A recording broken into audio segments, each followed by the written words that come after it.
Hi everyone, I'm Kane Price, founder of Language for Life, here to introduce this very special 25th edition of Language Exchange Connections with Salvatore Acerra, who is a member of the International Association of Hyperpolyglots. And it's special for two reasons. Number one, it's the first time that we've ever had a special guest join us. And number two, I've known Salvatore for about 10 years. And his passion for learning a language is it's inspiring. It really is. And you're going to find out, you're going to see that. Good morning, everybody. Welcome to a special edition of Language Exchange Connections with Salvatore Acerra. All right. We've also got Joanna here, who's a Portuguese teacher.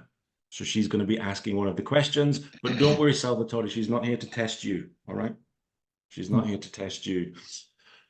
So, Salvatore, why don't you start? This is your session. Who are you? Right, you want me to start? Background. Okay. So, morning everyone. Hi, bom dia. Magandang umaga. So my name is Salvatore, as Kate introduced me. I'm a member of the International Association of the Hyperpolyglots, and that's probably why I'm here today, having this session with you. I'm a PhD student in Valencia, Spain. So I'm studying translation. I'm working on translation of comics and graphic novels from Chinese and Dutch to English and Spanish. So that's basically what I'm working on. I've been studying languages and translation since my bachelor's degree. I've done African and Asian languages, so specialization in Chinese, Indonesian, and then I studied Swahili. And that's basically when I studied my master's degree in applied linguistics. I'm from Italy originally. I studied in the UK, so I moved there when I was around 17, 18 years old, and then moved to Spain 2 years ago to do my master's, and that's where I'm continuing my PhD, which will take me to the Netherlands next year, and then to Chicago in the US on my third year. Yeah, so I'm here with you today. I became the member of the International Association of Hyperpolyglots. It's called Hyperpolyglots because I will explain in a few minutes, but basically that's people who speak more than 6 or 7 languages at B2 level onwards. Basically on 2021, on the 1st of January, I received the news that I was accepted. I went through the interview and you just need to have like an interview with multiple native speakers of the languages. Obviously, you tell them that you speak. So they test you in different ways with like written exams and speaking exams, and then you just get the news basically that you passed and you're there, and you just upload the certificates of the languages that you speak, so they can assess obviously that you have at least 6 languages at a B2 or C1 level.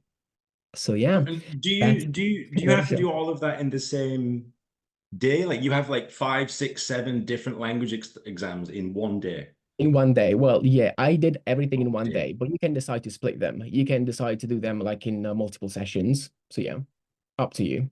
And then did you apply for that? Did you say, hey, like I speak lots of languages, I want to be a member, or did they Yeah, approach so you? it all started. I met my very first polyglot friend when I was in Liverpool. I was doing my bachelor's degree over there, and obviously when I was there, I met this guy. He was studying Russian and Swedish, and he became my Swedish teacher back then.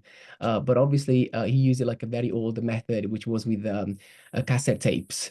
So it was like we don't have to study with with the new like Google Translate. No, we need to use Old like the school. very old-fashioned way. And actually, I mean, I'm very grateful because I've learned Swedish like really well in just less than 1 year. So it was really effective. And then yeah, so basically he told me that it was this association. Like he always tried to apply, but then he didn't get to apply, not because he didn't pass it. He would pass it, like he speaks many languages. But the thing is that he was busy with other things. He never really tried. And then he introduced me to this association. Like he knew is basically founded by Matthias Barmat from Argentina and Ocean Cohen from Pakistan. So he was friend of Matthias Barmat, and it was like just get in touch with him and ask him for an interview. And then when I did, I sent an email, I sent all my language certificates, and they were like, "Yeah, you're ready for an interview. Just tell me when you're available." And then that's how I was introduced to this association in the first place. Otherwise, I would have had no idea of. It was founded in 2016, so it's quite new. It's new, isn't it? Yeah, it is. It's super Yeah, new. yeah. And do you have like a special card? Like, you go to the airport, you show security, like I'm a member of the International Association of Hyperpolyglots. You do, yeah. So basically, it's not for any time you travel. Only when you go to a polyglot gathering, which is usually held in Bratislava, in Poland. So it just depends, like where the polyglot gathering is held, and then you can show your badge when you're traveling. Yeah. Cool. Mhm. I like the idea of that. All right, well, that's wonderful. Let's begin with our first question. We're going to start in Portuguese. Okay. Right. So let's hand over to Joanna. Joanna, would you like to ask the question? Yeah, sure. So my question to you is, em que ocasiões é que utilizas cada uma das línguas que aprendeste? Muito obrigado por sua pergunta. É uma boa pergunta e acho que muitas poucas pessoas se perguntam quando é que realmente, na verdade, você utiliza essas línguas. Como meus pais, por exemplo, falam italiano e napolitano. Ensino inglês, sueco, chinês, indonésio, espanhol e italiano. Então, utilizo essas línguas cada dia, porque tenho aulas. E também, antes da aula, se necessito de preparar como algo de material, então preciso de ler alguma coisa, aprofundar umas questões de gramática, vocabulário. Então, preciso de ler algo anteriormente da aula. Holandês, estou agora mesmo escrevendo a dissertação doutoral, onde moro, utilizo na Espanha, utilizo catalão ou valenciano. E as línguas que utilizo menos são também as línguas que falo com menos fluidez, com menos fluência. Utilizo, por exemplo, português 2 vezes por semana, porque tenho estudantes do Brasil, então explico em português a aula.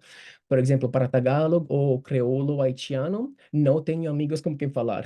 Então, somente estudo vocabulário, um pouco de gramática, às vezes uma vez cada mês, porque são idiomas que não utilizo e, por enquanto, não preciso, não vou utilizar com urgência. Por outro lado, o papiamento, a gente acha que não falo nunca, mas a diferença é que gosto muito desse idioma, então estudo papiamento isso cada dia. E tenho um amigo também que é missionário dos Mormons, ou Mormons, com quem falo de vez em quando. Então, muita gente acha que não falo papiamento, mas sim que estudo esse idioma cada dia. E outra coisa importante é que o papiamento é uma língua muito particular porque não pode encontrar muitos material em linha, não? No internet, no internet. Mas eu encontrei um Yandex, você conhece o tradutor de Yandex? Não, Não, não. da Rússia, não. É Yandex Translator e pode traduzir do papiamento a outros idiomas. E é o único no mundo que pode traduzir o papiamento, que é um idioma que é como o crioulo também do Cape Cabo, Verde, por exemplo. sim, Cabo Verde, sim. Yeah. Cabo Verde. Então, isso é muito interessante. E sim, o objetivo é dar voz também às línguas minoritárias. Como você pode ver, muitas das idiomas que eu falo são línguas minoritárias. Por quê? Porque o objetivo é dar voz a essas línguas que não todos podem falar ou que um dia vão morrer. Então, uma língua da qual estou apaixonado é o euskera, por exemplo. Não falo, mas estudei. Então, eu estou muito apaixonado para o euskera. E espero que um dia também possa estudar e poder falar essa língua também. Ok, muito bem. Uhum. I don't know if I can ask any other question or Go should I? ahead. We have more questions, Okay, but don't forget Salvatore is going to join the breakout rooms. So if okay, you have other questions, follow-up questions, you will have an opportunity. So ok, don't ok, worry. ok. Muito obrigada, Salvatore. Muito obrigado a você.